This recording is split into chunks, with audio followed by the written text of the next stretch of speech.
Bismillahirrahmanirrahim. Assalamualaikum warahmatullahi wabarakatuh.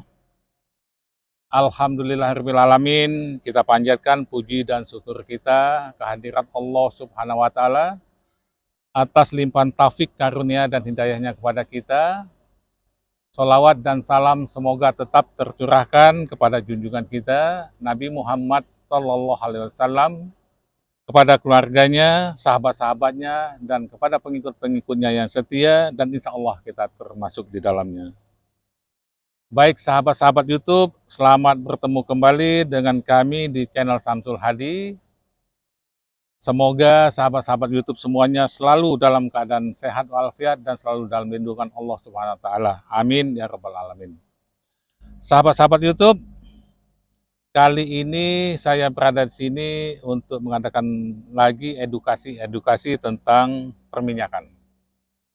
Kalau sebelumnya kita telah mengedukasikan bagaimana caranya menghitung volume gas, yang dimulai kita mempelajari bagaimana itu namanya flow meter recorder dan cara menghitungnya, menghitung gas dengan sesuai dengan standar AGA 3, dan cara menghitung gas dengan sederhana apabila bukan untuk seal. Nah, kali ini kami akan menyampaikan edukasi tentang bagaimana cara menghitung volume minyak di dalam tangki, yang nantinya minyak di dalam tangki itu mau di-shipping atau mau dipompakan ke P3. Nah, menghitung volume minyak ini tidaklah semudah yang diperkirakan. Kenapa? Menghitung volume minyak itu harus dalam keadaan standar. Apa artinya standar?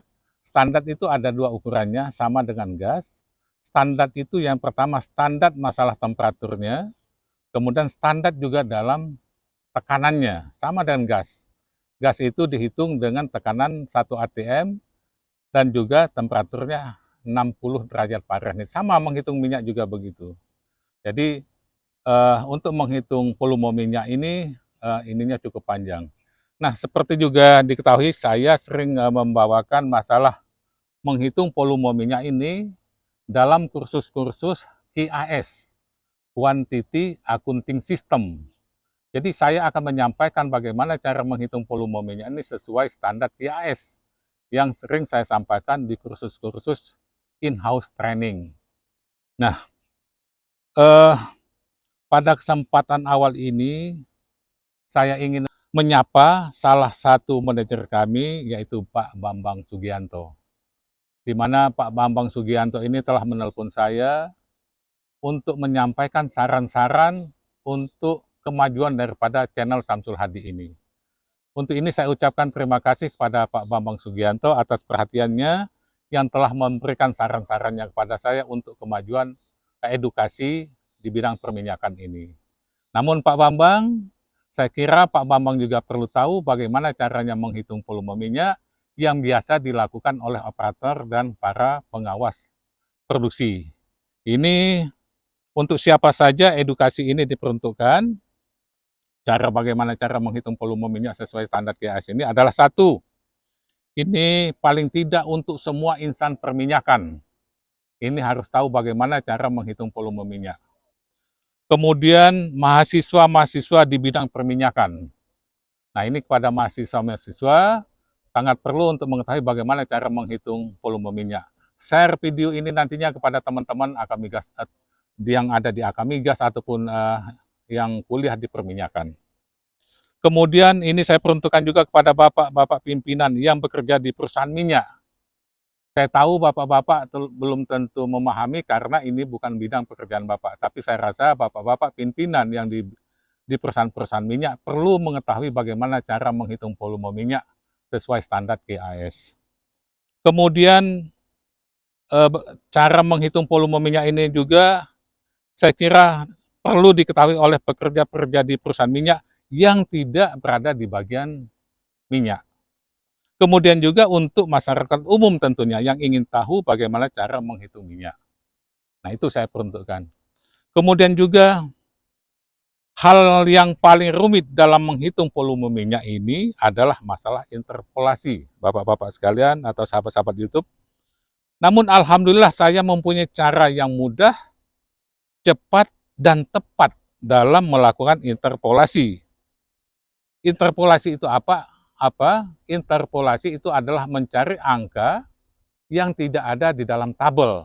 Nah, saya mengembangkan suatu sistem rumus bagaimana supaya cepat, mudah, dan tepat untuk mencari angka interpolasi. Ya mudah-mudahan apa yang saya sampaikan ini dapat bermanfaat, terutama bagaimana cara interpolasi yang lebih mudah, cepat, dan tepat. Nah, mengingat edukasi cara menghitung volume minyak ini tahapannya cukup panjang, maka edukasinya juga akan kami sampaikan secara bertahap. Saat ini kita akan melakukan pengukuran minyak di dalam tangki. Apa saja yang akan kita lakukan? Mengambil ketinggian cairannya, kemudian mengambil batas air dan minyaknya, kemudian temperaturnya, kemudian juga kita akan mengambil sampel minyak di dalam tangki. Nanti juga akan saya jelaskan di atas. Nah, kemudian setelah itu nanti kita akan bawa ke lab hasil yang dari sini, sampel minyak. Baik, ikutin terus channel ini, edukasi tentang perminyakan ini, sampai tuntas nantinya, biar adik-adik mahasiswa juga memahami bagaimana cara menghitung volume minyak. Baik, nah ini sudah ada adik-adik pekerja kita yang telah menyiapkan peralatan-peralatan, coba kita jelaskan dulu di bawah sini.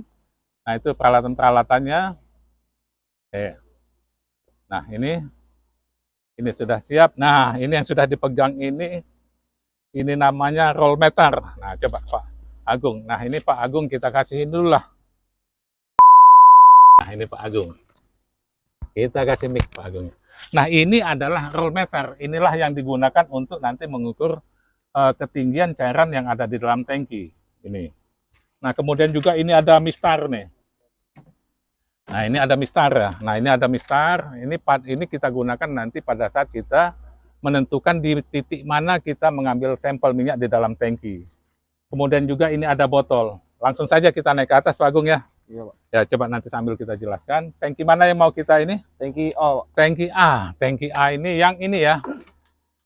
Oke, sahabat-sahabat YouTube, kita mulai naik ke atas tangki, namun tangkinya tidak terlalu tinggi. Tangkinya ya kecil-kecil lah gitu. Nah, ini adalah tangki. Ini referendetnya 400 ya? Iya, 400 cm atau 4 meter ya? 4 meter. Oke. Ini adalah referendetnya nih. Di sini adalah referendetnya. Apa itu reference point? Jadi inilah ada tempat titik pengambilan, titik menentukan berapa tingginya dari sini sampai ke dasar tangki. Ini adalah 400 cm ya? Ya, 400 meter, cm atau 4000 mili. Ya. Oke, untuk tangki ini. Oke, yang pertama kita silahkan Pak Agung diambil dulu ininya. Langsung pasta nggak? Langsung pasta. Ya, langsung pasta ya. Ada yang mau nemani? Pak Agung atau cukup satu saja? Ya, cukup satu saja. Nah, yang kita gunakan ini adalah pasta air namanya. Pasta air ini adalah nanti apabila dia ketemu dengan air, maka dia akan menjadi merah. Ya Pak Agung ya? Iya Pak, merah dia Pak. Nah, kalau dia ketemu dengan minyak, dia tetap kuning. Nah, jadi kita mau menentukan di mana posisi airnya pada ketinggian berapa senti. Nah, ini operator kita sedang memoleskan pasta di roll meternya. Jadi nanti akan kelihatan. Nah, hasil pasta ini nanti biasanya itu ada yang jelas batas air dan minyaknya, terkadang juga ada bintik. Kalau ada bintik itu artinya masih banyak emulsi. Lanjut, ya ini kan ketinggiannya 400 ya. Iya Pak. Di reference point-nya 400. Nah, silahkan ditunggu dulu sampai dia bereaksi nantinya. Oke, tahan dulu ya. Nah, nantinya hasil pasta itu dua kemungkinan, jelas batasnya atau dia ada bintik-bintik minyak, bintik-bintik air juga. Nah, kalau ada bintik itu masih dianggap air, ketentuannya seperti itu. Jadi artinya kalau ada bintik-bintik air itu masih ada emulsi. Nah, oke. Gimana, cukup? Ya, Coba. coba kita lihat ya. Nah, ambil milinya juga ya. Berapa mili? Coba. Coba berapa? 328,7 ini, Pak. Nah, 3287 jadi. Oke, Iya, Pak. dicatat. 3287 ya, betul Iya, ya? Pak. Iya, Pak. Jadi tinggi itu tinggi cairan. Ini cairan. Berapa? 328,7. 3287 milimeter. Oke, nah kemudian selanjutnya kita lihat batas air dan minyaknya. Berapa?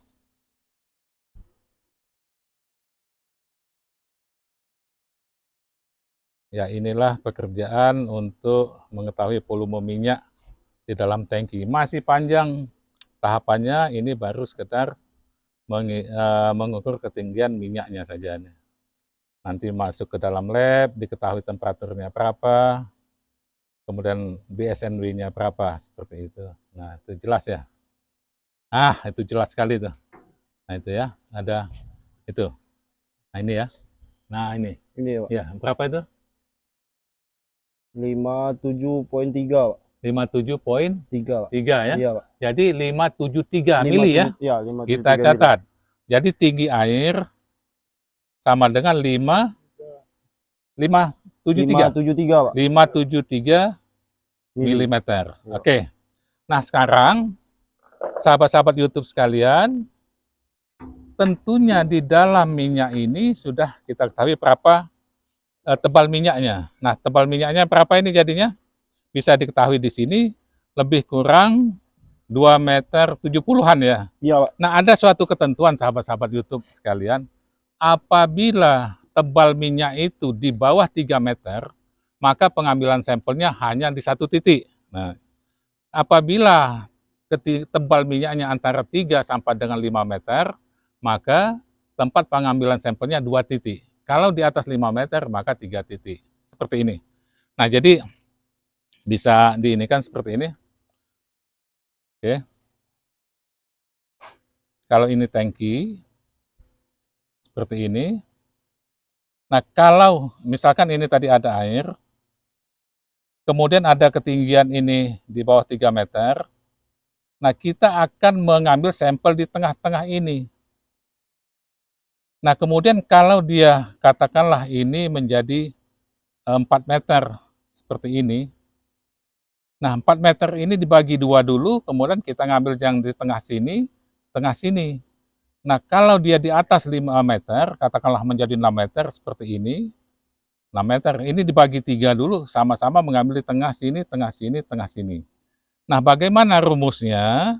Nah, rumus untuk mengambil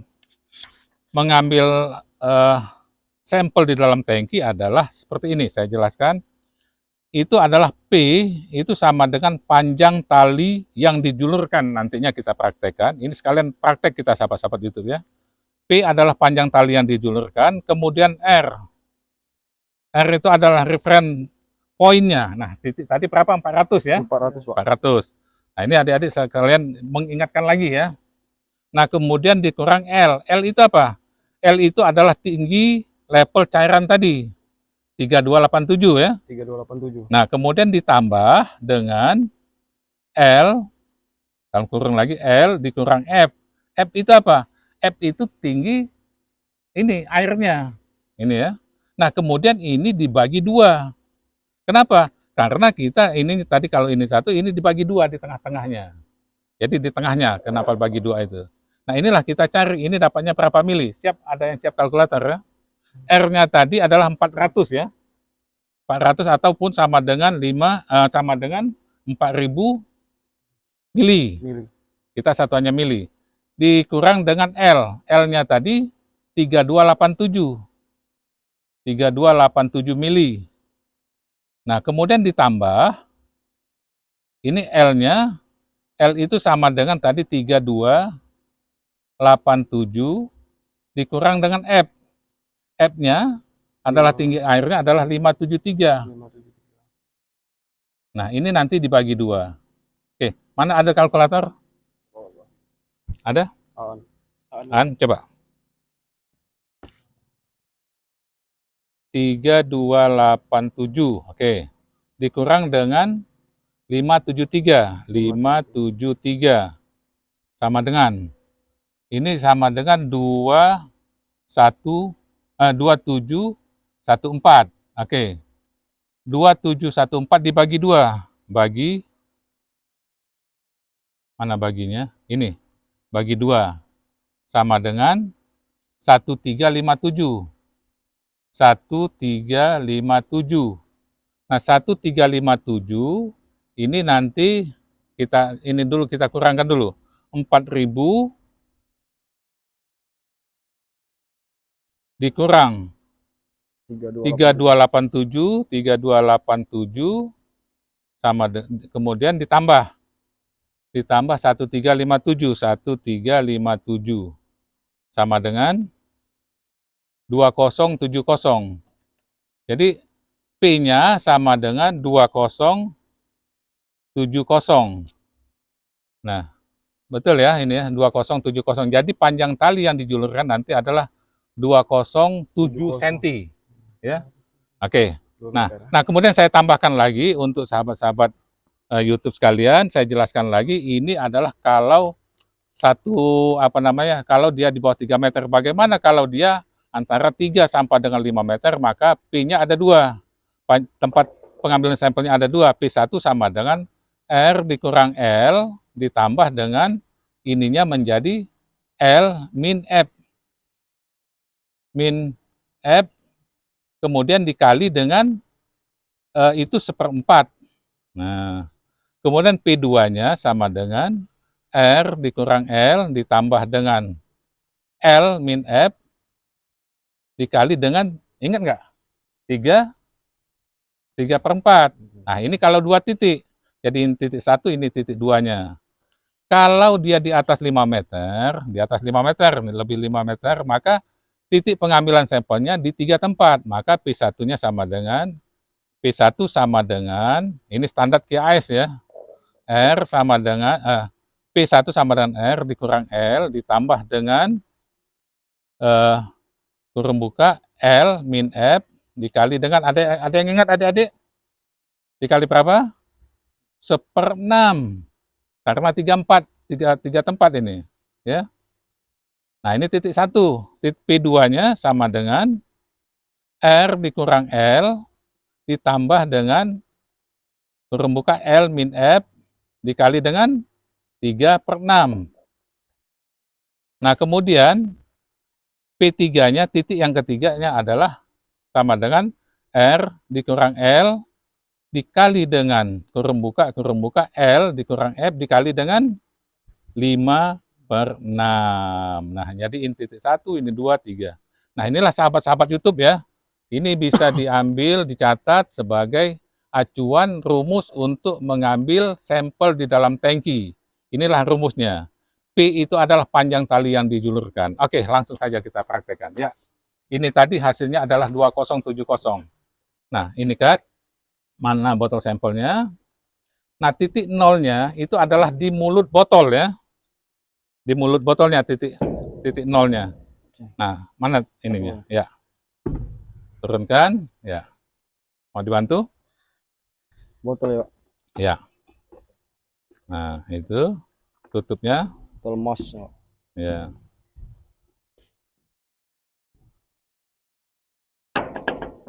(2070) mili atau 207 cm. Beginilah sahabat-sahabat YouTube dan masyarakat umum kalau ingin mengetahui bagaimana caranya pengambilan sampel di dalam tangki untuk menghitung volume minyak. Jadi tolong ini ya. Jadi nolnya itu adalah di sini karena sampel itu masuk mulai mulut sampel. Ya. Jadi kenapa kita mengambil sampel itu harus ada rumus ya, maksudnya adalah sampel yang kita ambil itu adalah yang mewakili volume kualitas minyak yang ada di dalam tangki. Ya. Nah, dipasang ininya. Oke. ininya meterannya dulu. Oke, Pak. Oh ya, silakan. 1 meternya di mana? Kalau sudah ada tanda, 1 meter dari mulutnya ya. Itu 1 meter tadi? Iya, Pak. Oh, sudah ada tanda ya 1 meter? Sudah, Pak. Oke, siap. Nah, 207. 207 tambah 7 cm lagi. Nah, 7 cm. 7 cm bukan 70. 7 cm. Nah, iya sip. Nah, ini adalah 7 cm. Jadi 2070 mili. Iya. Nah, ini ya silahkan sampai ke sini. Nah, ini artinya adalah botol kita akan menuju titik di tengah-tengah daripada ketebalan minyak ini. Jadi artinya sampel yang kita ambil ini adalah untuk mewakili kualitas minyak yang ada di dalam tangki. Itu di tengah-tengahnya. Seperti itu. Nah, itu kelihatan sampai dia habis nggak ada ininya lagi, baru kita ini kan ambil. Ya. Oke. Gimana? Sudah, Pak. Sudah, oke. Nah, kemudian siap untuk dimasukkan. Ya, tentunya dimasukkan ke dalam gergen untuk nantinya dibawa ke lab untuk diketahui BSNW-nya, kemudian density-nya berapa, temperaturnya berapa. Nah, kemudian juga di dalam tangki ini kita akan mengambil temperaturnya juga. Kenapa? Temperatur itulah yang bisa menyebabkan volume minyak ini menjadi volume minyaknya menjadi banyak ataupun jadi sedikit. Nah, kemudian siapkan juga termometer untuk mengambil temperatur yang ada di dalam tangki. Nah, ini untuk diketahui juga ya, minyak itu kalau dalam kondisi temperatur yang rendah, maka volume minyaknya apa? Menyusut. Menyusut ya, Menyusut, Pak Agung ya? Iya, Pak, menyusut, Pak. Menyusut. Kalau kondisinya panas ya, maka minyaknya mengembang. Jadi volumenya bertambah. Nah, ini tip. Jadi kalau mau beli minyak di pom bensin SPBU, belilah pada saat apa? Pada saat cuaca Panas. dingin. Ya, dingin.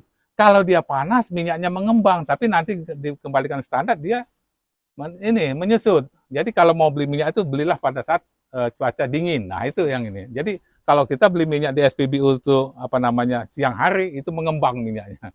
Oke ya. Itu hanya tip aja biar tahu. Itulah hubungannya temperatur dengan volume. Jadi kalau dia kena panas dia mengembang. Kalau dia dingin dia menyusut volume minyak itu. Ya, lanjut ya sambil saya ngomong. Ya, silakan. Nah, ini sama 2 meter 2070 juga ya masukkan ya. Iya. Ya. Posisinya 2070. Ayo. Ya, 2070. Ya. Nah, oke. Sip, ini pekerja kita ini masih muda-muda. Ini mereka butuh tambahan-tambahan pengetahuan supaya kerjaan mereka ini supaya lebih enak lah kalau pengetahuannya memadai. Oke. Kita tahan paling tidak 5 menit ya untuk penyesuaian. Iya. Penyesuaian. Nah, tangki ini pun sahabat-sahabat YouTube ya. Ini kalau cuacanya dingin, volume minyak di dalam tangki ini menyusut. Dia menyusut tangkinya. Ini menyusut, tapi nanti waktu panas tangki ini mengembang, tapi tidak bisa dilihat dengan mata. Pengembangannya atau penyusutannya tidak banyak memang. Rumusnya itu adalah 0,000 setiap 1 derajat Celciusnya. Tapi bagaimanapun itu harus dihitung secara ilmiah, harus dihitung. Berapa derajat ininya, perbedaannya, nah itu harus dihitung. Disesuaikan dengan nanti pada saat tangki ini dikalibrasi, pada saat temperaturnya berapa. Nah itu nanti kita hitung. Itu nanti di ruangan khusus kita menghitung itu. Belum 5 menit, ya sebentar lagi ya. Nah sambil ini, ya. Jadi sahabat-sahabat YouTube, setelah dari sini sampel minyak ini kita bawa ke lab, kemudian kita apa yang perlu kita ketahui di dalam lab itu? Yang pertama adalah BSNW-nya. BSNW itu apa? Adalah kandungan air di dalam minyak. BSNW itu adalah basic sediment and water. Jadi kandungan air dan sedimennya berapa. Kemudian temperaturnya berapa di lab nanti. Kemudian juga satu lagi density-nya. Density-nya berapa. Nanti kita standarkan juga density-nya. Bagaimana, sudah cukup? Sudah, Pak. Sudah ya, oke. Kita lihat berapa temperaturnya. Nah, temperaturnya berapa adanya. Nggak usah dibulat-bulatkan, nanti kita hitung, interpolasi nanti. Oke. Coba lihat berapa baca. Nah, bila perlu dekatkan ke kamera juga. Berapa Pak Agung? Nah, nanti diangkat. Nah, itu di bawahnya itu masih ada minyak yang dibawa dari bawah. Nah, itu tujuannya supaya jangan langsung terpengaruh dengan temperatur luar. Nah, itu berapa Pak Agung dibaca? 35,8 Pak. 35,8 ya, Iya. 35,8 temperaturnya, derajat Celcius ya. Nah, ini kalau siang panas biasanya. Panas Pak. Nah, 40-an Pak. 40-an. Nah, Iya. 40 itu tangkinya mengembang. Yakinlah nanti kalau dihitung ya, volumenya lebih banyak nantinya. Oke, jadi tugas kita di sini sudah selesai ya. Temperatur sudah kita dapat, sampel juga sudah kita dapat. Kemudian sampel ini kita bawa ke Lab, lab. Pak. Oke, ya kita menuju ke lab. Oke, ya, ayo kita menuju ke lab.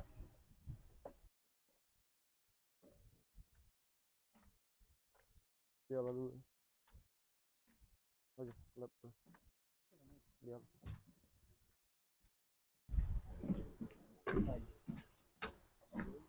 Biarlah, gimana? Sahabat-sahabat YouTube, ini kita akan menuju ke lab. Labnya ada di sana, bisa kelihatan ya. Nah, itu adalah labnya, jadi kita mau menuju ke sana. Tapi ini kami stop dulu, shooting videonya. Nanti kita lanjutkan untuk posisi di dalam lab. Saya kira sampai di sini dulu untuk bagian pertama ini dalam menghitung volume minyak di dalam tangki. Selanjutnya akan kita lanjutkan dengan etape-etape selanjutnya. Jadi masih panjang lagi sahabat-sahabat YouTube, ikut terus video-video edukasi tentang menghitung volume minyak ini supaya adik-adik tahu, insan perminyakan, para mahasiswa dan bapak-bapak yang bekerja di perminyakan supaya mengetahui bagaimana cara menghitung volume minyak sesuai standar QAS. Itu saja dulu yang dapat kami sampaikan. Atas perhatiannya kami ucapkan terima kasih. Semoga apa yang kami sampaikan ini dapat bermanfaat bagi kita semua, kepada adik-adik juga. Akhirul kalam saya sampaikan, billahi taufiq wal hidayah. Wassalamualaikum warahmatullahi wabarakatuh. Waalaikumsalam warahmatullahi wabarakatuh.